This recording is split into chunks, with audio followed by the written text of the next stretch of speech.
Ganja smuggling విషయంలో కానీ drugs విషయంలో కానీ వైజాగ్ పోలీసులు తీసుకుంటున్న చర్యల గురించి, అదేవిధంగా రాబోయే కాలంలో వాళ్ళు తీసుకోబోయే చర్యల గురించి, అట్ ద సేమ్ టైం పోలీసుల కష్టాల గురించి కూడా తెలుసుకోవడానికి ఈరోజు ఒక మీటింగ్ పెట్టుకోవడం జరిగింది. ఈ మీటింగ్లో చాలా విషయాలు మేమందరం కూడా చర్చించుకోవడం జరిగింది. అయితే విషయం ఏంటంటే, ఈ 5 సంవత్సరాల కాలంలో ఆంధ్రప్రదేశ్ అన్నది గంజాయి హబ్గా మారిపోయిందన్న సంగతి మనందరికీ కూడా తెలిసింది. డ్రగ్స్ హబ్గా మారిపోయిందన్న సంగతి మనందరికీ కూడా తెలిసింది. ఎందుకంటే హోమ్ మినిస్టర్ అన్న వ్యక్తి ఉన్నారో లేదో తెలియదు. ఏ రోజు కూడా గంజాయి గురించి కానీ డ్రగ్స్ గురించి కానీ ఒక రివ్యూ చేసిన సందర్భం రాలేదు. ఏ రోజు హోమ్ మినిస్టర్ పక్కన పెడితే కనీసం ముఖ్యమంత్రి కూడా ఏ రోజు కూడా ఇంత రేంజ్లో క్రైమ్ రేట్ పెరిగిపోతున్నా, గంజాయి స్మగ్లింగ్లు అదేవిధంగా డ్రగ్స్ సరఫరా విపరీతంగా పెరిగిపోతున్నా జగన్మోహన్ రెడ్డి కూడా ఏ రోజు కూడా దీని మీద ఒక చర్యలు తీసుకున్న సందర్భం కూడా మనకు కనిపించలేదు. అయితే ఈరోజు ఒక రెస్పాన్సిబుల్ చీఫ్ మినిస్టర్గా చంద్రబాబు నాయుడు గారు కానీ, మంత్రులుగా ఉన్న మేయం కానీ, ఎమ్మెల్యేస్గా ఉన్న మిగతా ఎమ్మెల్యేస్ కానీ ఈరోజు పర్టికులర్గా ముఖ్యంగా విశాఖపట్నం లాంటి ఒక బ్యూటిఫుల్ సిటీలో ఈ గంజాయి అన్న దాని మీద ఉక్కుపాదం మోపాలి అన్న కాన్సెప్ట్ మీద ఈరోజు మేము చర్యలు తీసుకోవడానికి సిద్ధపడ్డాం. ఎందుకు ఇది ఇమీడియట్గా మీరు ఎందుకు టేకప్ చేశారు మేడం గారు అని మీరు అనుకోవచ్చు. ఎందుకంటే నిన్న నేను కొంతమంది మా ఎమ్మెల్యేస్ అందరి ఇంట్లోకి వెళ్తూ ఉంటే జనరల్ పబ్లిక్ నా దగ్గరికి వచ్చి మాట్లాడారు. మేడం గంజాని అరగట్టండి, చాలా ఇబ్బందులు పడుతున్నాం. టీచర్స్ నాకు ఫోన్లు చేశారు.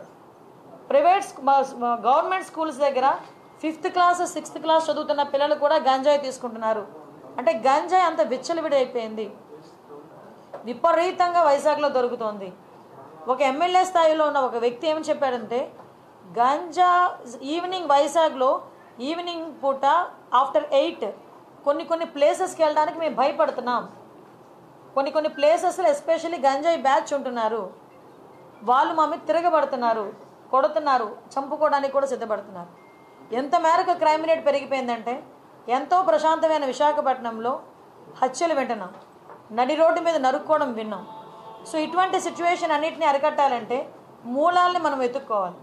మూలాలైన ఈ గంజాయిని అదేవిధంగా డ్రగ్స్ని కంట్రోల్ చేసే పరిస్థితి మనకి రావాలి. ఈరోజే గంజాయి గురించి డ్రగ్స్ గురించి మాట్లాడుతున్నప్పుడు అనేకమైన ఇష్యూస్ నాకు బయటపడినాయి. అంటే నేను అంటానంటే ఎక్కడ ఈ గ్యాప్ నడుస్తుంది, మనకి సోర్సెస్ కట్ అయిపోయాయని అఫీషియల్స్ చెప్తున్నారు.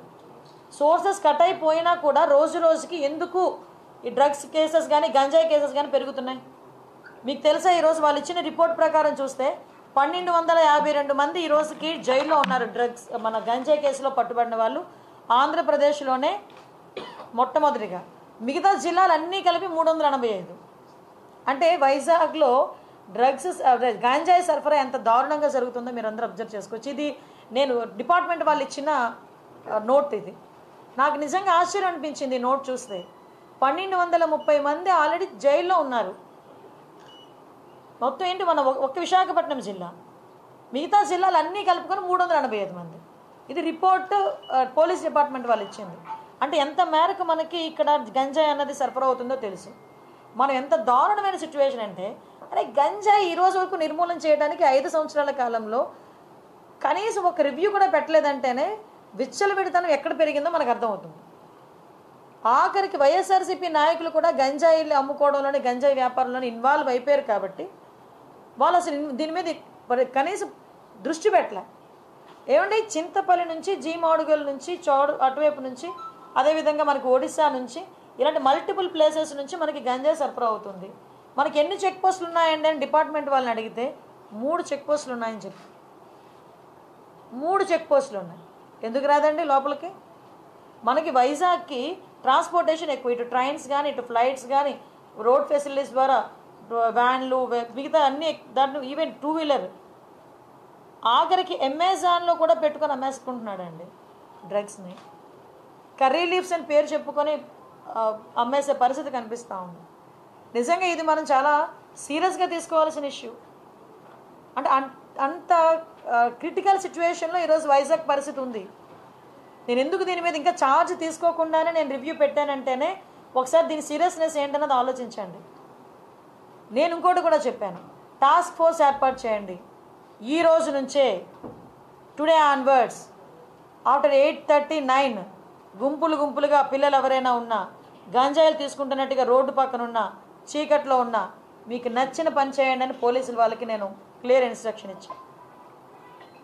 అట్ ద సేమ్ టైం ఈరోజు కొంచెం మరీ ఇంకోటి విషయం ఏంటంటే స్మెల్ డిటెక్ట్ చేయాలి. వీళ్ళు డిటెక్ట్ చేయాలి ఈ గాంజా ఎక్కడుంది ట్రాన్స్పోర్టేషన్ టైంలో. స్మెల్ డిటెక్ట్ చేయడానికి రెండు ఉన్నాయి డాగ్స్. రెండు. అసలు నిజంగా ఈ రాష్ట్రాన్ని ఏమి చేసేద్దాం అనుకున్నారు ఈ 5 సంవత్సరాలు నాకు అర్థం కాల. 2 డాగ్సా? కనీసం వాళ్ళకి ఇంకొకటి ఏంటంటే పోలీసులు చెప్తా ఉంటే బాధ అనిపించింది, సీజ్ చేసిన వెహికల్స్ని వేర్ హౌస్ అనేది కూడా లేదు ఈరోజు వరకు. అవన్నీ మాట్లాడితే ఒక పెద్ద ఆయన అన్నారు నాతో ఇందాక, మనకి కనీసం పోలీస్ అకాడమీ లేదండి. ఎంత దయనీయమైన పరిస్థితిలో పోలీస్ డిపార్ట్మెంట్ ఉంది, హోమ్ డిపార్ట్మెంట్ ఉంది అంటే పూర్తిగా 5 సంవత్సరాలు పొడుగు పెట్టేశారు. మీకు పోలీస్ అకాడమీ కట్టడానికి సెంట్రల్ గవర్నమెంట్ ఫండ్ 500 కోట్లు కర్నూలు దగ్గర మనకి అక్కడ అలాట్ అయింది. ఆ డబ్బులు ఏమండి అంటే ఏమో.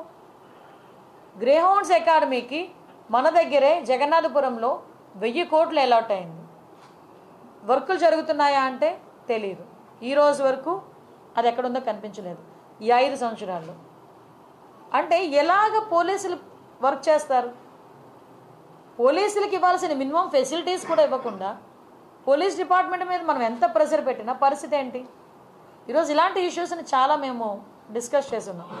డెఫినెట్గా గాంజాయి విషయంలో ఉక్కుపాదం మోపడం అనేది ఖాయం. గంజాయి విషయంలో బతికేద్దాం, గంజాయితోనే వ్యాపారం చేసేద్దాం అనుకున్న ఎవరైనా ఈ రోజుతో క్లోజ్ చేసుకోండి. దీని మీద పర్యవేక్షణాలు చాలా సీరియస్గా ఉంటాయి. గంజాయితో దొరికితే ఏదో పాపం ఎంత దారుణం అంటే 18 నుంచి 25 సంవత్సరాల లోపు ఉన్న వాళ్ళు ఎక్కువ మంది ఈ గంజాయి ట్రాన్స్పోర్టేషన్లో. వాళ్ళు చెప్తూ ఉంటే బాధ అనిపిస్తుంది. ఒకరోజు నేను